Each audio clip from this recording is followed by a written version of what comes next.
Welcome back, folks. We took a little break, a little summer hiatus, and we got relaxed. And now we are back for another season of On the Couch. This is season 3, yay! And as usual, we're going to be chatting with a number of creative people from our LGBTQ community and from the larger community over the next 8 episodes. On the Couch, we love diversity in our guests, in their talents, and even in our guest reporters, because we'd like to have as many people grab a coffee, grab a tea, grab a drink, we don't judge, and sit back and hopefully see something that you'd like on the show. Let's talk about my guest for this episode. I am very excited to have him here today. I've been a big fan. He is talented, he is creative, he is original, he is funny, he is Gavin Crawford. Yay, we got Gavin Crawford. You may know him from the Gavin Crawford Show, or you may know him from events around the LGBTQ community, like We're Funny That Way Comedy Festival, or you may know him from a lot of things that he's done. I have been his friend on Facebook for quite a while, so I know he also is a very, very nice guy. So come with me, let's go chat with Gavin. Hello, Gavin. Hi. I am a big fan. Welcome to the welcome. Thank you. Why don't you catch us up on what you've been up to lately? What are you doing now?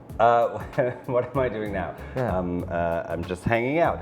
No, right now I'm working on a radio show for CBC Radio 1 called Because News, which is like a British-style panel show where I host it, and then we have 3 comedians or celebrities, and we make jokes about the news. But I ask them questions, and then they make stupid. I have a friend who's addicted to it. Actually, he loves your show. It's a fun show. We just had one we taped on Thursday that aired. It airs on Saturday mornings. The one that just aired was Scott Thompson. Okay. We love having him on the show. Scott. He's so funny.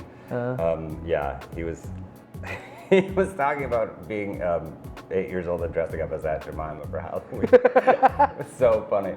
So it's every Saturday? It's so wrong. Yeah, every Saturday, and you can find the podcast on iTunes at Because News.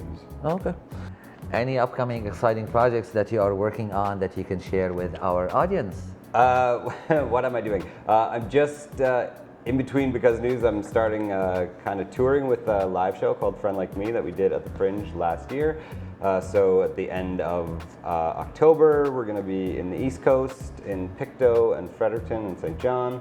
So you can come and see me there if you're in the East Coast. And then we have some dates in the wintertime in like Sudbury, Oakville, in and around Ontario. And then we're hoping to move west after that. So nice. It's a fun show all about basically me being addicted to my iPhone. But there's more jokes in it. Okay. You've got a very extensive resume. Why, thank you. You've got the Gavin Crawford Show. You've got your fantastic gig on This Hour Has 22 Minutes. Corner Gas, Red Green, Murdoch Mysteries, some movies. When you're a Canadian actor, you disappear on all of the Canadian shows once. So I'm hoping to get back on Murdoch Mysteries, though. I'm the only killer I think that actually got away with it. Because on my episode, it was like I turned out to be twins or something. I was an evil ventriloquist. So there's room to bring you back. Yeah, I keep telling the writers, I'm like, I'm still out there terrorizing. What of your work, of your body of work, meant the most to you, or stands out for you? I think Gavin Crawford Show was, for me, really fun because it was one of the first I got to play a ton of characters, and also I was just kind of me on that. Like I was playing characters, but also when I look back at it now and I think of like the amount of like just out there gay content that we had on that show for like the year 2000, like 1999 and 2000. Progressive. We didn't really think of it being that way, but now I look back and I'm like, oh yeah, like this is like way before Will and Grace and way before all this stuff, and we were just, and so that stands out.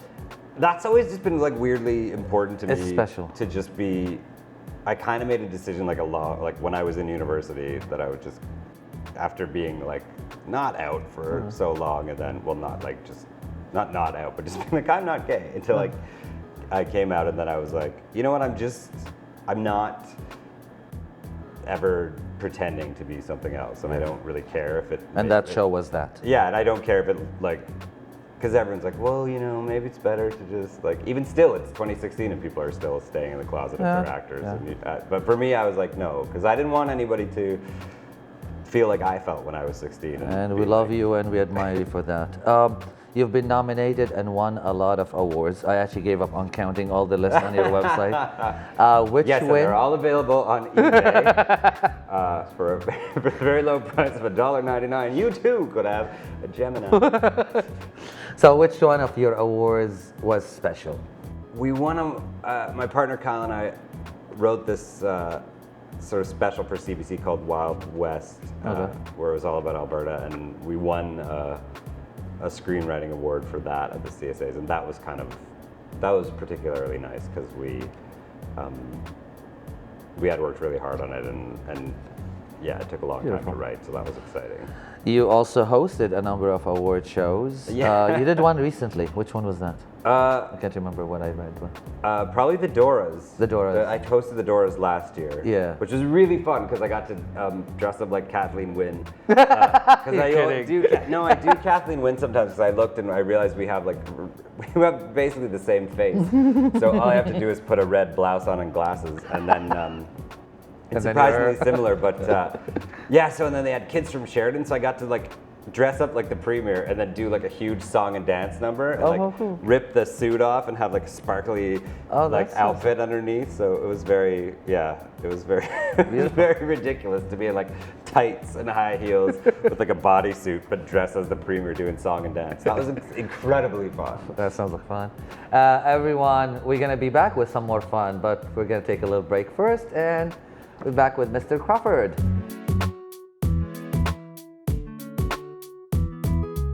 Hi, Kat Grant here. I'm talking today with my guest, Janine Fung, award-winning director and producer. So Janine, I know that you went to OCAD and that you were a painter. Was that your original plan for OCAD? Because you ended up graduating with a new media degree. No, actually, what happened was I went to OCA to study advertising, and that was my dream. That's what I wanted, illustration, graphic design. Unfortunately, I didn't get into the program I wanted to. Was completely devastated, but then fortunately I had found a Super 8 course, and a friend had said, hey, over the weekend, why don't you just come and help out? And that's actually when everything changed for me, because then I found film. So it was actually, it was one of those things where I was I consider that a blessing, because it was something that was, I was actually quite upset that I wasn't going to be able to do what I had dreamed of since I was 7. And then all of a sudden it was like, this course is amazing. Film is amazing. It has everything. It has lighting in it, art direction in terms of painting, sound, music, writing. So for me, it was actually quite a big groundbreaking moment for me. So tell us, who are some of your influences in, let's say, art? Okay, influences, I would have to say, in regards to art, I guess my brother, he's an architect, and he's actually the first one that actually said to me when I was drawing something simple as a flower, he said, why does it have to be in the middle? So stuff like that really influenced me quite a bit. And in regards to the community, I would say my professors at OCA, and then there's the public figures, I would say, Francois Truffaut, Woody Allen, Xavier Dolan. I don't know, there's quite a few. I mean, it's I would actually say everybody I come into contact with, even in regards to when I'm choosing what story to tell, I would even say the subject matters of my story are probably more influential in terms of inspiring me to get it together to make that film. You were telling me something that struck you when you were watching Adam Egoyan speak. Oh yes, It was a class at Janice Cole. It was on conceptual script writing development, and she had invited Adam McGoyan to come and speak to us. And at that moment, I had an idea for my short film, but I didn't quite know how to put it into a short story format. And he actually spoke about the urgency of telling a story. And if the story is urgent, then you should be doing it. And if it's not, well, then it might not be worth it, because by the time you put together all the work that you need in order to make a film, if it's not urgent, there's nothing is going to be pushing you, driving you to see it through. And that, in a way, actually, that 25-minute talk he gave was kind of inspiring for me in terms of finding voice. So it was the first time, I think I was maybe 25, and I was hearing that, and that inspired me to, I guess, have the courage to sit down there and try to figure out the narrative of my first short film, Leftovers, which ended up being pretty successful because I got into TIFF and stuff like that. So That's right. Yeah. So that Congratulations. was Thank you. I would like to know, Janine, why you've chosen documentary filmmaking. My grandma was sick, and I went down to Trinidad for 2 weeks to go take care of her, and ended up staying longer. So I was in Trinidad. People started finding out that I did video, film, and people started hiring me to tell all these stories, but in a documentary format. And so for me, it was my first time doing documentary, and I loved it because it allowed me to explore places of Trinidad that, being born there and from there, but I grew up in Toronto, it gave me the opportunity to go into all these crazy places that I would have never been able to have access to. And so that's how the documentary format started, or people asking me. I know you're working on 2 scripts that are fictional for features. Tell us about your upcoming projects. Oh, okay. I'm writing a kind of a period piece thriller that takes place in Trinidad, and it's loosely based on a true story of a woman who, in 1963, she blew the whistle on the government, and her name was Jean Miles, and she basically, it's a story of what the government did to her to kind of discredit her and bring her, drag her through the mud, basically. And so all that corruption and scandal, to this day, people still don't really understand what she did for the country of Trinidad. Right. And so she was very glamorous. She was like the Marilyn Monroe of Trinidad, and I'm just trying to kind of bring her story to light. The other one is a documentary, actually, of another Trinidadian woman who just happens to be my aunt. But it turns out that we didn't know that my aunt, she's Trinidadian Chinese. She's very small, like me. She was studying to be a ballerina. She went to London, England. At the time in 1930s, Chinese people weren't allowed to be on stage. She goes to China. She ends up co-founding the National Ballet of China, and she ends up becoming this huge voice in China. That's fabulous. And nobody in Trinidad knows about her. So it was, and then when I finally met her, she still didn't tell us of all her accomplishments and what she had to go through to get to, where she was. So the documentary is about that. Thank you so much for coming in, Janine, and sharing your talent with us and letting us into how you work. Well, thank you for having me, Kat. We'll be right back.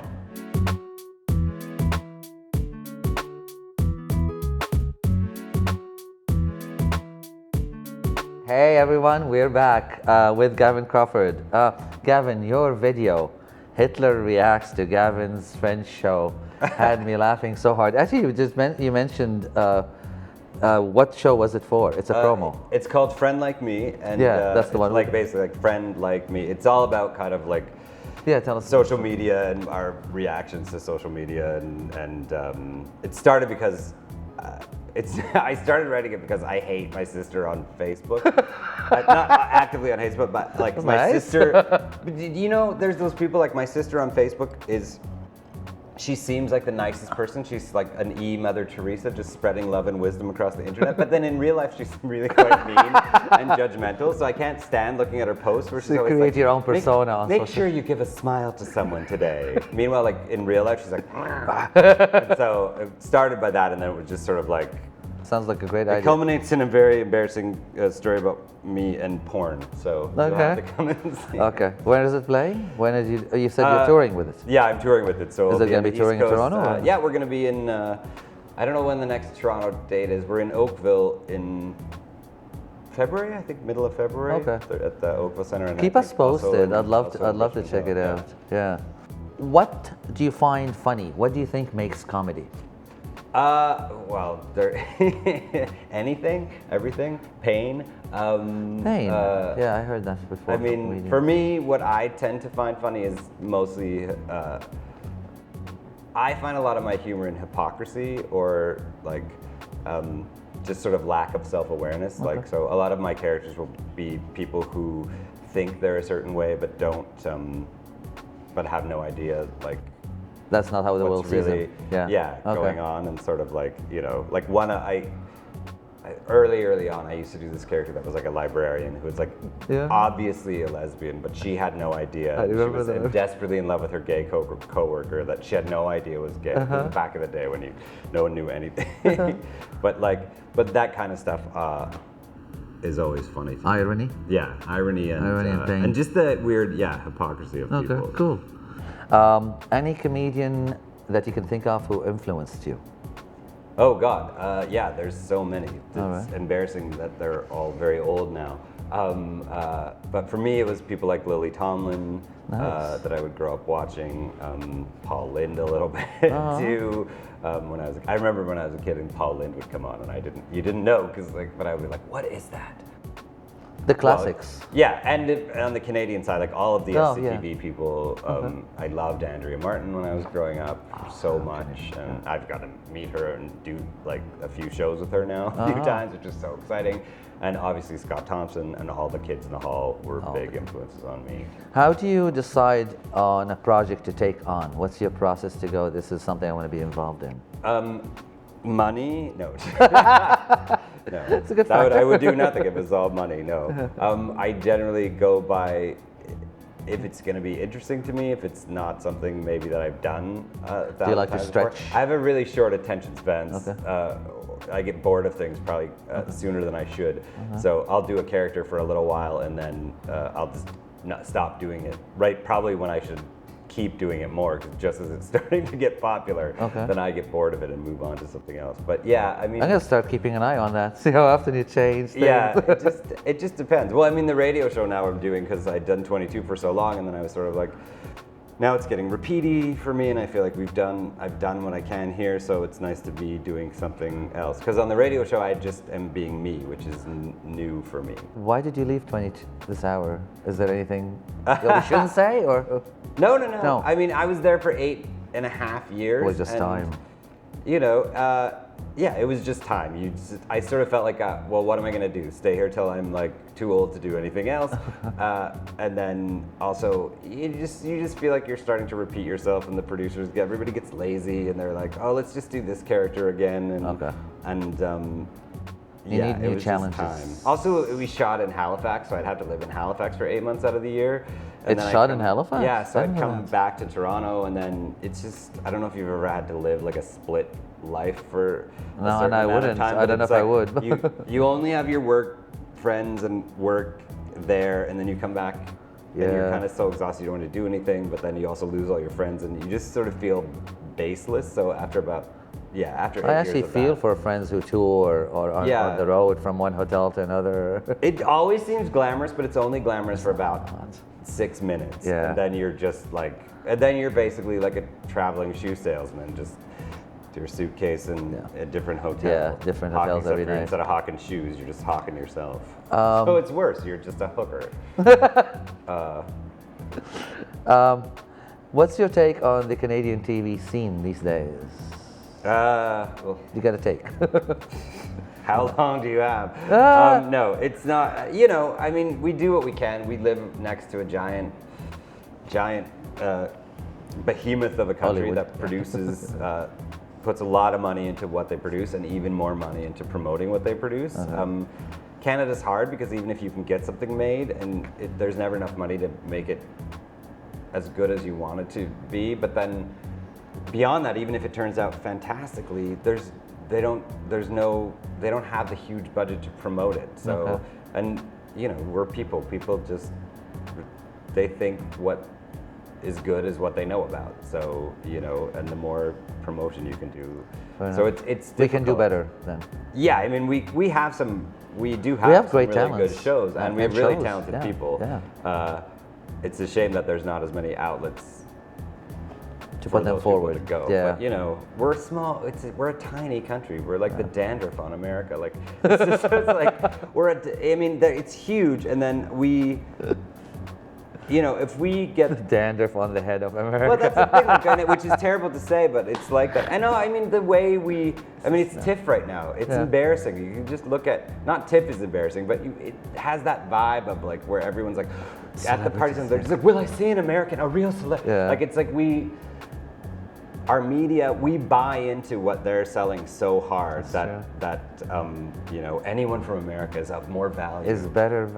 And if we keep saying that, it just keeps being true. How do you get people to care about what's going on? I actually love our Canada. In your country. Yeah, You know, yeah. if you actually stop and think about it, there's like, people are like, oh yeah, we do have really good things. Yeah. I mean, they're not We should that way push them more internationally and nationally. Yeah. So it's, I mean, you know. Fair enough. We have great things. We got Rufus Wainwright. We got like, you know. Who makes you laugh these days?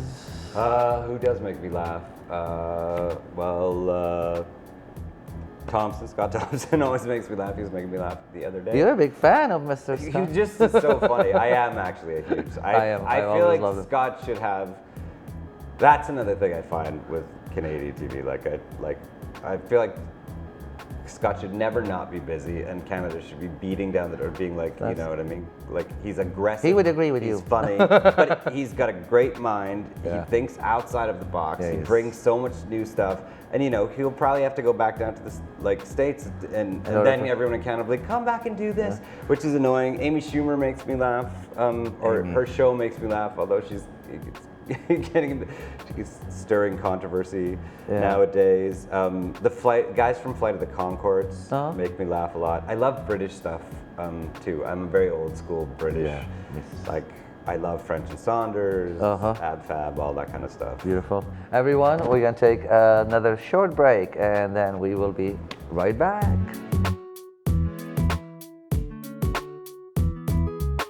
I'm Jacob Gal, and I'm going to be speaking with Athena Vegas today on hairstyles, makeup, and her drag experience. Athena, welcome to On the Couch, and thank you for joining me today. Thank you very much for having me. It's a pleasure. And I've got some questions for everything that's related to your hair, your makeup, and personally your drag experience. Okay. So the first question is going to be, you do your hair, you do your makeup. What happens when you go through this transformation? Well, it's a big, long routine that I have. It probably starts with like a really good shower, and you basically prepare everything from the nose down. Right. Shave my beard, get myself prepped. I put on like a moisturizer and a facial so my makeup sets properly, get my hair set and ready, straighten it, and then I start getting into my outfit and doing my makeup. And the makeup can take a while, but it's probably my favorite part other than my hair. Because you can be creative, right? Exactly. And what inspired you to do drag?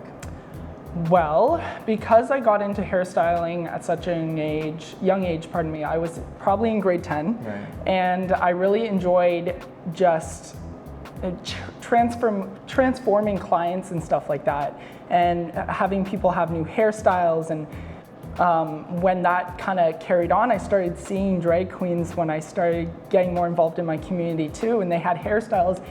Every single night they'd have a different hairstyle, and I was very, very interested into it. And the makeup and just all the stuff that I was good at reflected basically in drag. And immediately I knew I wanted to try it, and I'm a dancer too, so it was just kind of like, let's put everything that I have into this and run with it, right? Like, I know personally I've never been in drag and I don't know what the experience is like, but I bet it's very inspirational, the courage that it takes, or just the experience that you have when you're in drag. It's so much can fun. Be super exciting. You're incredibly talented. You stitch your own wigs, you color them. What happens and what's the process like to build a costume? So basically, I'll start off drawing some ideas. So I'll print these kind of like body shapes out on like pieces of paper and start drawing some ideas. So I'll think of the night, what am I doing? Am I performing, dancing? Am I just showing up and basically showing my face?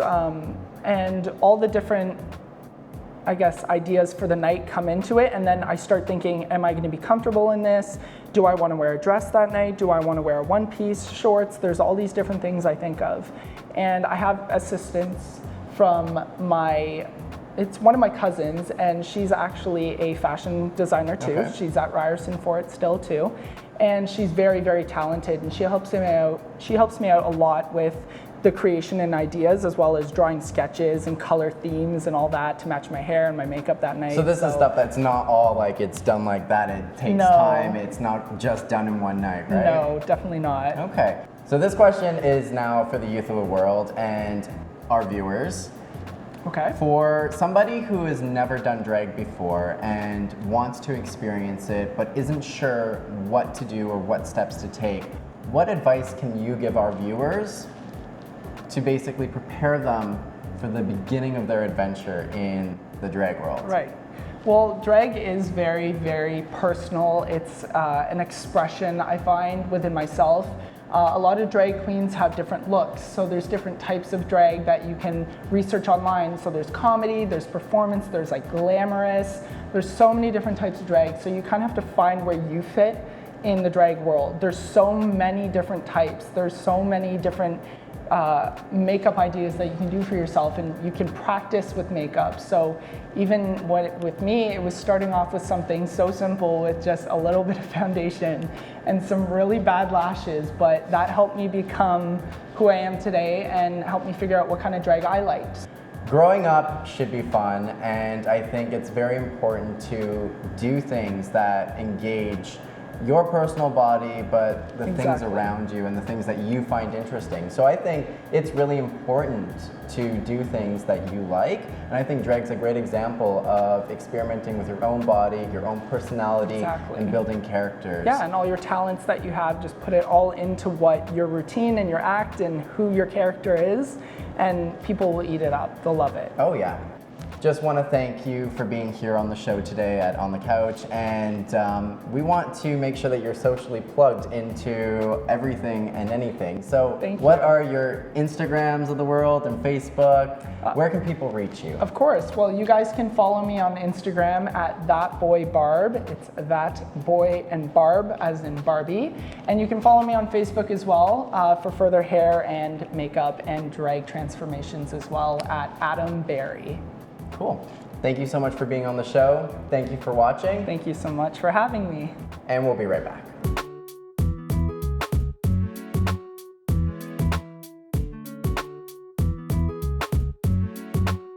And we are back. And we're going to get to know Gavin a little bit more on a personal level. Where were you born? Yipes. Yes. Well, let's see. Yeah, where were you born? Tabor, Alberta. In Alberta? The south of Alberta, yeah. Beautiful. It's a little prairie town. How was life growing up there? It was all right. It was fun. Small town, is it? Yeah, it's a very small town. Okay. We had like a field. It was our house and then just field. So it was fun. Actually, I like that. Yeah, so we got to do that. Then we moved from there when I was 10 and went to Lethbridge, which is a slightly bigger, tiny town. But it's Slightly bigger, tiny yeah, town. I mean, yeah. It's southern Alberta, so, you know, in a way it was good until I was a teenager. And then... When did you leave? When I was 18. But the day after graduating high school, I got in the car and drove to Vancouver. Let's go. Yeah. But I mean, it's like, Yeah, Southern Alberta is full of Mormons, so Okay. my family was like, all of my relatives are Mormon, so being like, Oh, wow. you don't want to be like a gay teenager in Mormon town. It wasn't. My next question was, were you funny as a youngster? But I guess you have to be funny to handle that. Yeah, that was my. I mean, it's sort of the classic thing, but I mean, that was my defense mechanism, was being able to like imitate teachers and make fun of other people, so then I could deflect. Laugh at Yeah, it. it's basically like half the time you become a comedian because it's your way of getting out of getting punched. Nice. How did you get your start in the business? I had seen Maggie Cassella was doing We're Funny That Way. Oh, cool. You know, the fantastic Maggie Cassella. Maggie. And I was so, and so I sent her this letter, like, and she tells the story better than I do because she's, but I sent her a letter and I don't know how I even found out where she lived, but that was like, I'm a gay comedian and I'm just starting out and I don't know what to do and I'm just wondering if you could like give me a few tips or something like that. And so I dropped off a VHS tape and this letter at her house. And then I get a call from her like a couple weeks later, and the way she always tells the story, she's like, she always says I had two options. I watched the tape and I could either just call him and say like, you're terrible and crush his hopes right there, or I could just be like, this guy's gonna leap over me in about 10 seconds, but I'm gonna do it anyways, and call and say, come and be on my festival. So she did. She called and said, We're Funny That Way is happening in about 3 weeks at Buddy's, and do you want to? I'll put you on the gala, and Wow. So yeah, That was one of your first. that was one of my first big sort of places that I got to play. And I love Maggie. it was crazy. It was one of the first We're Funny That Way festivals, and there was these great comedians there, and I had no idea that she discovered you. yeah. So then after that, then I got in Second City, and it kind of all went from there. But yeah, she was incredible. So anytime she ever wants me to do anything, The first I'm always like, when "Maggie, I'm there." when I used to work at Extra, she was one of my first. I think I just like started like 3 days, and she came in to advertise the festival. And I can't even repeat the jokes. She sat at my desk and she was like saying things like my jaw was to the floor. It's like, oh my God, I love you, but you're so vile. She's pretty amazing. Are you out socially in the gay community? Like, where do you go when you go out? I'm such an old school fag. Like, I lament the integration of the gay community in a little way. Like, especially like now there's Grindr. It's made us so lazy. Yeah. People are like, oh, 2 meters, no. Like, text me when you're inside me. No, it's like, we just are lazy now. And like, I feel like, I don't know, it was so important to me to be able to, when I first got here, to come to like Woody's and be like, everyone here is gay, this is amazing. Like, and to have like that sort of definition of space that even though I think it's great that it's like, it's a mixture, you can be whatever you want. Like, you can go to the bar on Queen Street and there's straight people and there's gay people and no one's labeled, and part of me is like, I'm like, I don't want to go to the label place.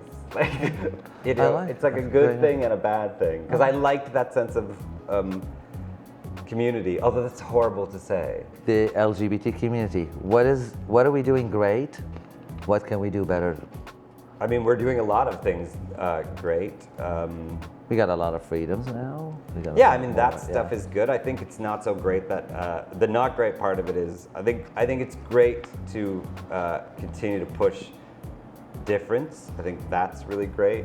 I love, I love that Drag Race is a big thing now, and that like it's sort of like, it's still not, I don't want to say mainstream, because it should never, I don't think, be, the whole point of Drag Race is to not be mainstream. So I like the weirder, the better, but people really celebrating, like, and whoever they are, and the difference and stuff like that. Beautiful. That's better. So I think, anytime you can push forward in terms of celebrating the differences and accepting differences within people is all kind of good. The thing that I think is not great is anytime we start getting,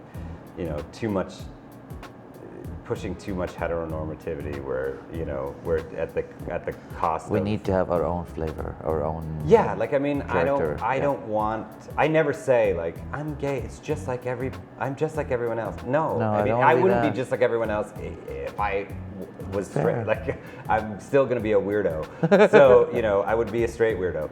So I applaud the weirdo. So, but I think, I think I love that line. I applaud the weirdos. I applaud the different people. In our I mean, community that who have the courage to be different. that I think is great, and I think we should Celebrate it. yeah, And- most and- definitely. yeah, beautiful. What makes you happy, Gavin? Everything makes me happy. Right now, I'm happy because I have the radio show, and I have an opportunity to give employment and opportunity to my friends that, not even necessarily my friends, but to comedians who are in Canada, and give love them that. like national exposure, because there's so few. We have so many really funny people that.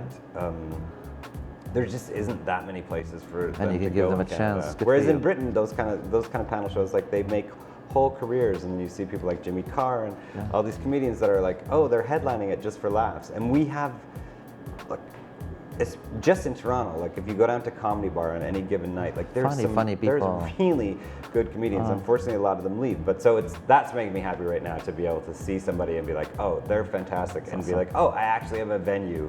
You can. And then sadly be like, come and make no money and be a part of my Canadian show. And with that, we're going to take a little break, and we will be back to wrap up with Gavin.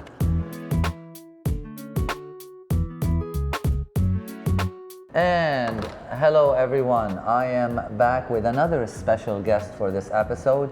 I've got Liron with me here today, and she is a young emerging artist that is doing some fantastic work. Hello Liron. Hi. Hi honey. Let's ask you first, when did you discover your love for singing? I was 2 or 3. I'm not Wow. sure. One of those. Somewhere in the middle. That's a young age, you started Yeah. singing young. Yeah. Yeah? Well, my parents put me into like this like daycare center, like a preschool, where like all they did all day was just sing to us like nursery rhymes, and I feel like everyone else was kind of just there, and I just picked up on it. I was like energetic. I like sang all the time. I sang with them. It was kind of like the highlight of my day. Lovely. Growing up, so. What do you love about it? What do you love about music? Everything. Come What? on, like, Okay, everything what? Like no matter how you're feeling, you have like there's a specific song for every emotion. There's like never like a feeling that you have to be like, oh wait, there's not a song for that. 'Cause there's so Beautiful. many. Yeah, singing is therapeutic, and it reminds us of a lot of things in life. So there's a lot of memories for every song. Did you get any formal training? For the past 4 years, yes. Okay, what have you With, been doing? I've been doing vocal training with Falconer or Abraham. I don't know which was which. I think it's Falconer Abraham. Freevoice.org. He's amazing. All right. Oh my God. He taught Melanie Fiona, Never Rest, Jolie Black. Oh wow, He's you're really getting some good He's training. really good. Awesome. You have a very supportive family. I know your Yeah, I mom do. goes with you everywhere. Oh my God, yeah. She loves you. She loves your music. Does that help having a family? Oh, of course, because like if I was doing it by myself, it would be so much harder. Because like, to be fair, doing this, there's a lot of moments where like it's very competitive, and a lot of people Okay. aren't as supportive. Like no one's gonna have your best interests as much as your family. That's and if your beautiful. family's not supporting you, then it's like who's there to be like who's gonna have your best interest at heart? It's a rough business. Very sweet.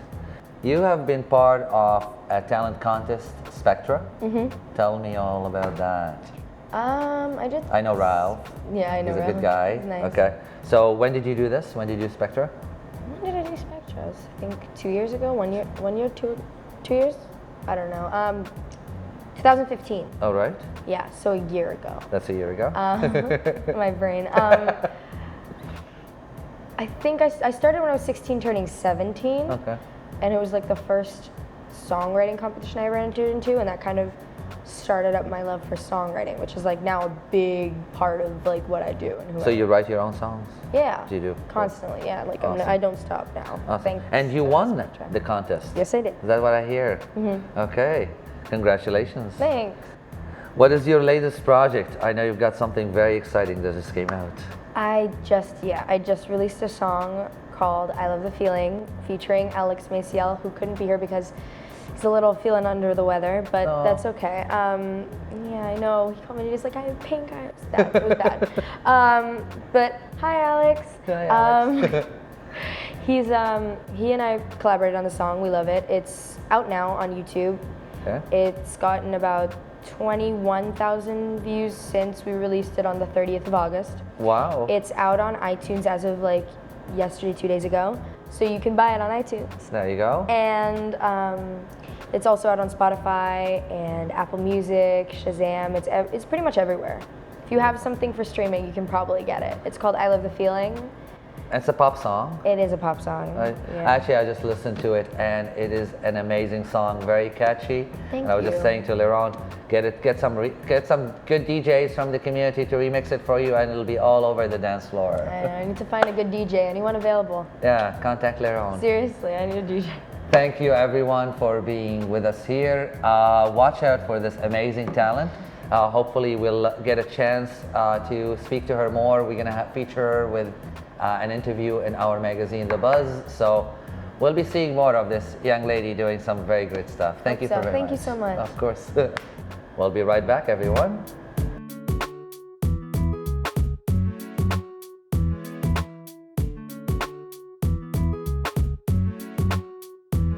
Hi, Boyd Kodak reporting for On the Couch. I'm here today with Lynx, fearless leader of the subversive rock band Random Order. Lynx, welcome to On the Couch. Thanks, Boyd. Glad to be here. Where's the couch? Next time, working on that bigger budget. Okay, first of all, let's talk about subversive rock band. What do you mean when you talk about subversive rock? Subversive rock, I actually shortened it to sub rock to make it easier for people. Huh? It's it's for people who feel that they want to belong. It's about connection, catharsis, confidence for people like ourselves, LGBTQ, and anyone who, just basically draws outside the margins. Tell us about when you first became interested in becoming a musician. I actually have always been a musician. I sang right out of the womb, and came out singing. Not inside it, we hope. You never know. Poor mom. You never know. Music was always in the house. Family's from Nova Scotia, so always music around. And I actually wanted to become a preacher. Really? Yeah. That's quite a switch. I know, right? When I was 6, I used to be the showpiece for the cult. They'd put me up on stage and I'd recite the books of the Bible, and I thought, wow, this is fun, everybody clapping, and then when I found out that they weren't going to let me become a preacher, I went full tilt into music, still on the stage. And so what about Random Order? When did that start? That started a long time ago. Actually, this Black Lipstick Kiss album is the third full-length album. We started, okay, so this will give you an idea. 2 cassettes were released. 2 cassettes, 3 compilation CDs, and 3 full-length. And I kind of want to do vinyl next, try it out. Oh, I but no love 8-tracks. Okay, let's talk about Black Lipstick Kiss, because that is so exciting. What's happening with it now? All kinds of things happening. Yeah. So it's the first time I've branded a song, the title track, to the album, and actually I'll show it to you. It's life-size USB lipstick. That is like the coolest Thank CD you. album I have ever seen. Thank you. And of course, your brilliant idea. Yeah. Amazing. Totally Thanks. amazing. That's excellent. And okay, give us a little bit more. You wrote a song. I wrote the song. I called the album the name of the song, and it's definitely the one that sounds the most like a Tarantino soundtrack.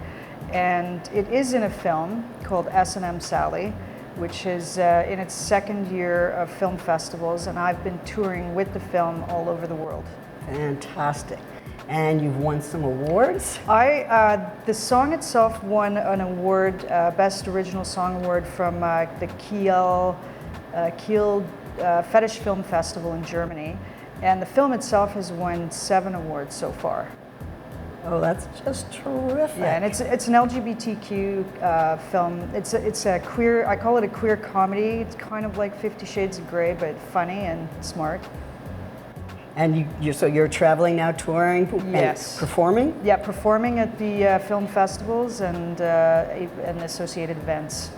And what about now? What are you working on now, Lynx? I'm finishing up the tour with S&M Sally, which ends, I think, around November. And then in December, I'm spending a month to work on a bunch of titles and ideas that I have for the next album.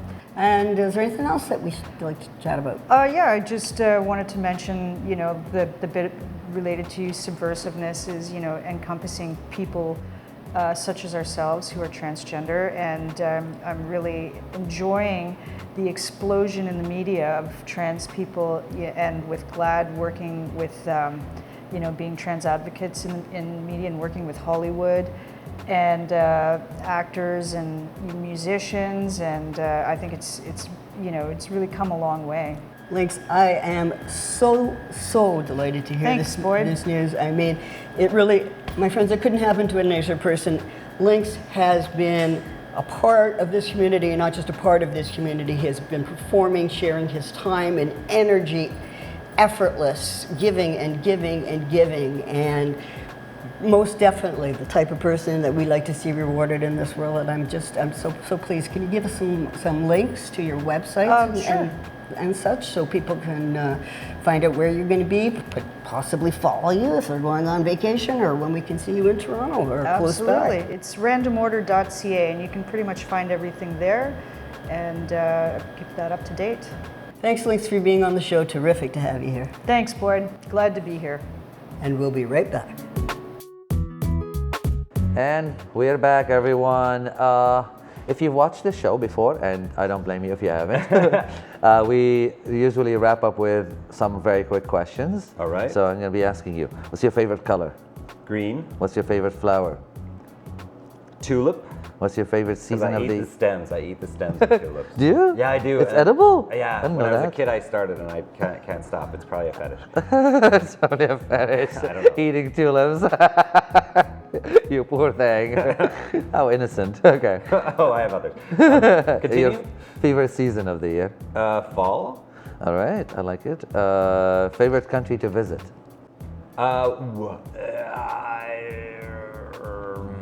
There's many countries. Aruba.